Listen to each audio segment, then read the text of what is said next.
Good morning to all my friends and family, and welcome to this episode of Jim's 5am Club.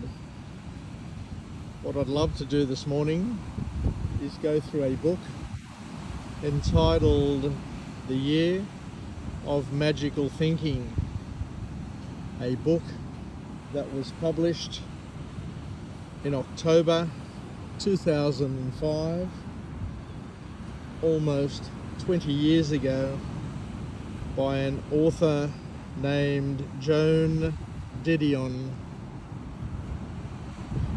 And this book is a book which talks about grief and getting through grief, and something, I guess, which is important because everybody at some point or time through their life will need to deal with different types of grief: losing loved ones, losing a job, losing a lifestyle, losing money, losing whatever it is, friends,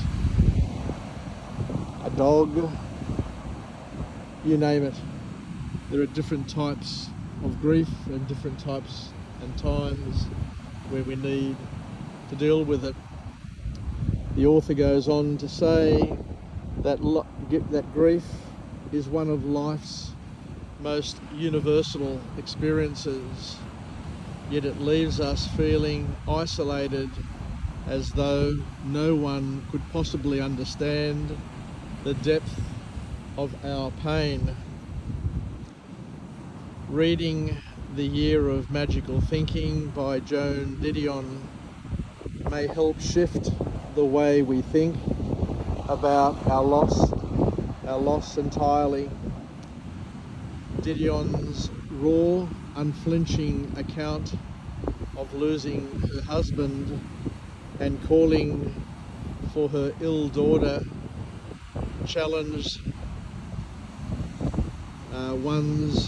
may challenge our preconceived ideas about how we should grieve. It gives one permission to feel everything without a timeline, without judgment. This book can make one realize that grief isn't something to fix, it's something to live with.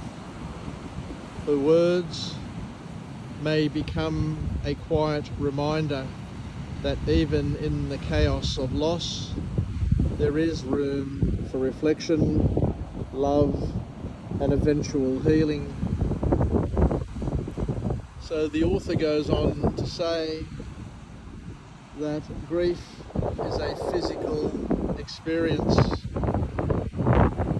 The author explains how grief manifests itself not just emotionally, but physically as well, leaving one breathless, disoriented, and fatigued.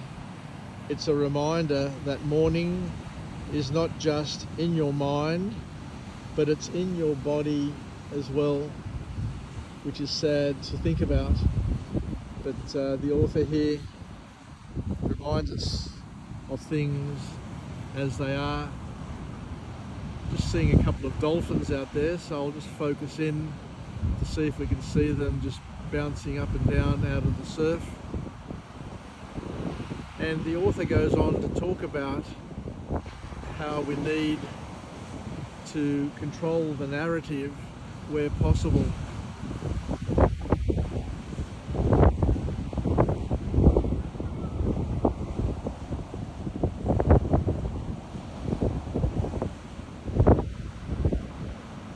Control the narrative where possible. In the face of tragedy, we often try to piece together events to make sense of what happened. Didion shows how this compulsive need to understand reflects our internal struggle to regain control where possible.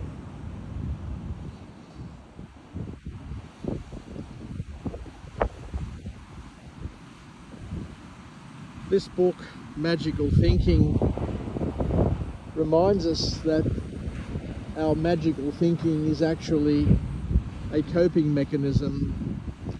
She describes her irrational belief that she could somehow undo her husband's death by keeping his shoes or waiting for him to walk back into the door.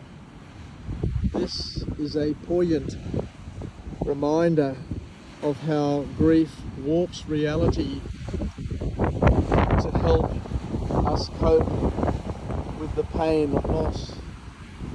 That's interesting, isn't it?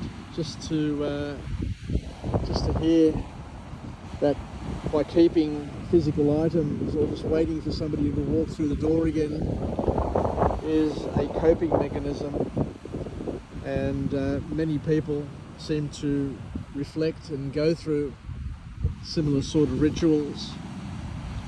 The author here talks about the fact that grief is non-linear.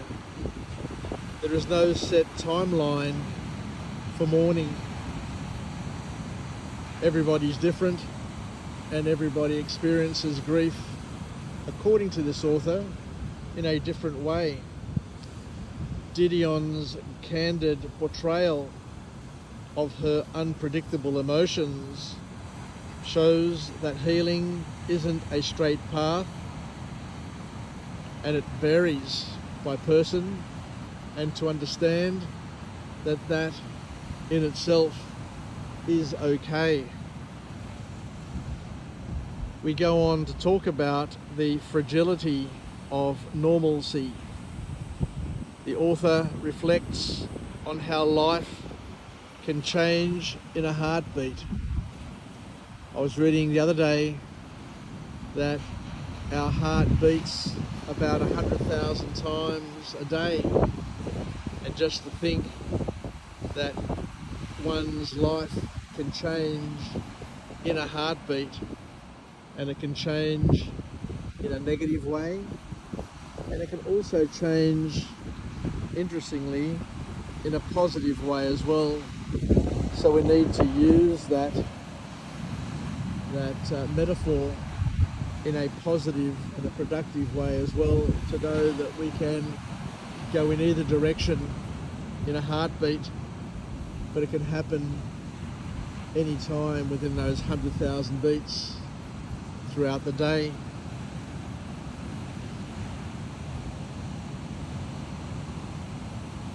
So the author here talks about that what once seemed stable in her life or in one's life, things like love, health, family, all of those things, unfortunately, can suddenly vanish, urging us to cherish the ordinary moments we take for granted, the things that are normal, the things that happen day in, day out in our lives, to know that those things can vanish, and by understanding that in itself can help somebody become more cherished in their warmth towards those thoughts. The author goes on to also say that memory is both a comfort and a burden.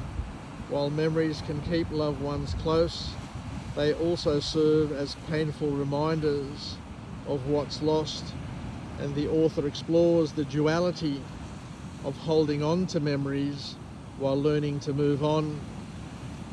And in terms of moving on, the author talks about the importance of rituals.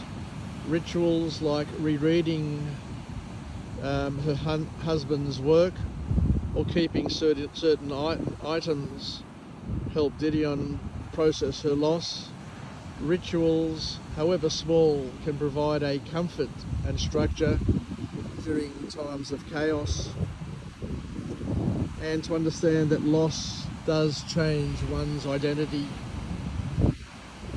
and to know that it is a dramatic time in one's life, Anyway, take care everybody. Yasas. Bye for now.